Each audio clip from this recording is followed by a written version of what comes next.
Незламні народи найсміливішої країни. Unbreakable people of the bravest country. Usually, I address Ukrainians at this time and in the same way every night when I summarize the events of the passing day. Every night, from the first day of this full-scale war of Russia against our state of Ukraine. Every night I report to the public on what has been done to protect the state, on what the armed forces of Ukraine managed to achieve, on how we help our people, and on what international negotiations took place. Today, one of the notable news was the news of my conversation with you, Boris. Every time such negotiations take place, it is important for my country, for Ukraine, and no less important, I am sure, for Britain, because it is about steadfastness, courage, and about the leadership that we demonstrate together, the Ukrainian and British nations, in defense of freedom, our common freedom. Russian troops today, as every day during this war, have continued to bomb our cities and our people. For example, my traditional morning meeting with the military, with the leadership of the army, with government officials and diplomats was accompanied by the sound of an air raid siren. This is our reality. Missile strikes every day. The day before yesterday, on the day when you, Boris, addressed our parliament, the Russian army launched 15 missile strikes at Ukraine, and this can be called a certain Russian compliment to your brilliant speech and our fruitful interstate cooperation. Because yesterday there were only 7 such strikes.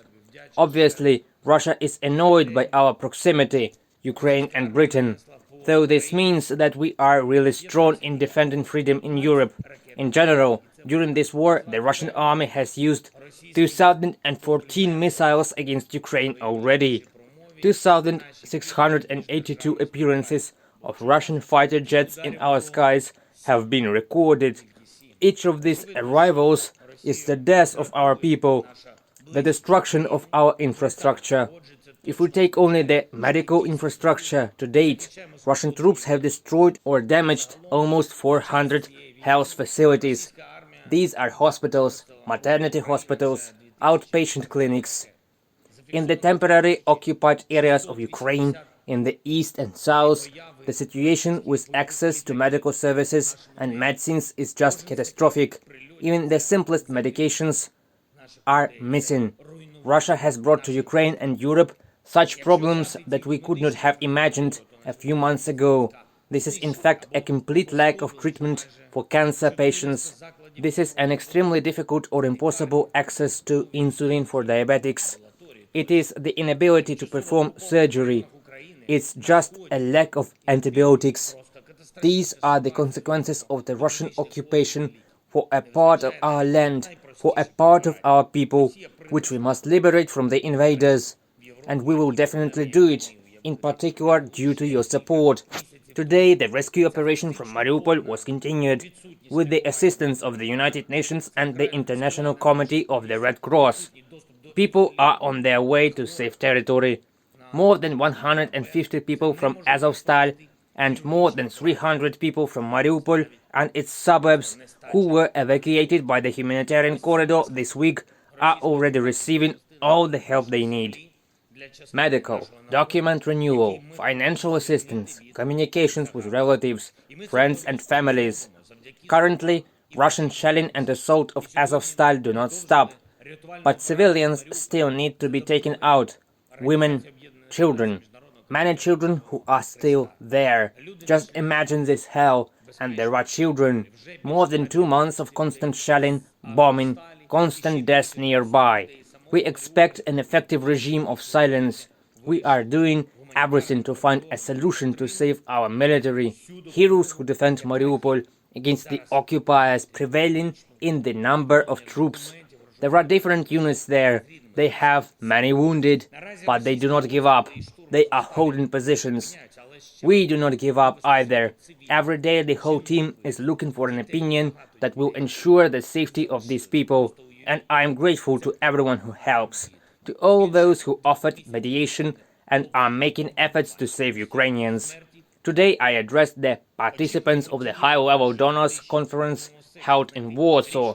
it is also an element of our protection, an element of protection for the whole Europe, because it is not only the battlefield that the fate of our state and the future of the continent is being decided now, but also in the economic field, in the field of readiness of world leaders to unite to rebuild Ukraine after this war and give stability and security to the center and east of Europe. We have the result. It has been announced that $6.5 billion has been raised at this conference, and this is good. But this is only part of what is really needed to restore normal life throughout the territory where Russia has brought the war. This is why we need a modern analog of the Marshall Plan for Ukraine. Stronger participation of the free world and international institutions is needed. I spoke about this today at the conference. However, we call for the cooperation and support of each and everyone for whom freedom matters.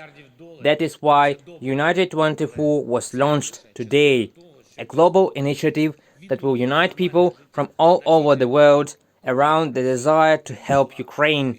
And I invite you to join this initiative. The initial component is a platform of the same name to raise funds to support our struggle. United 24, its main goal is to increase donations to Ukraine. Just a few clicks and everyone can join the direction that they find most useful right now and for themselves.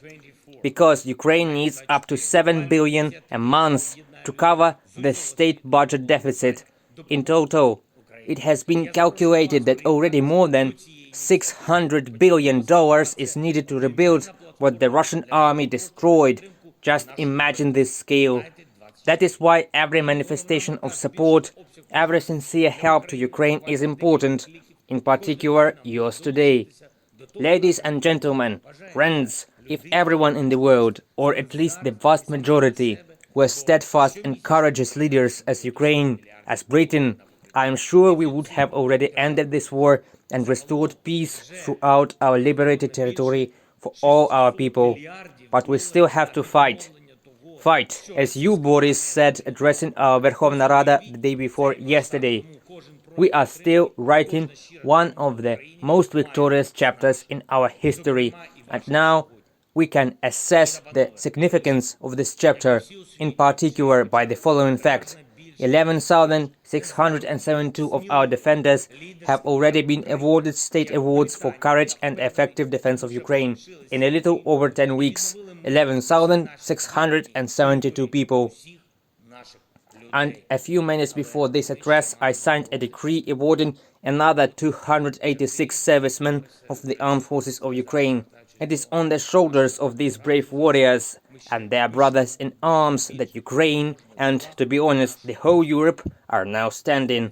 And I thank you for your really effective support of this struggle. Bravery is rightly believed the first of human qualities, as it guarantees all others. Thank you, Britain. Thank you, Boris. Thank you all. Glory to Ukraine. Трохи більше ніж за 10 тижнів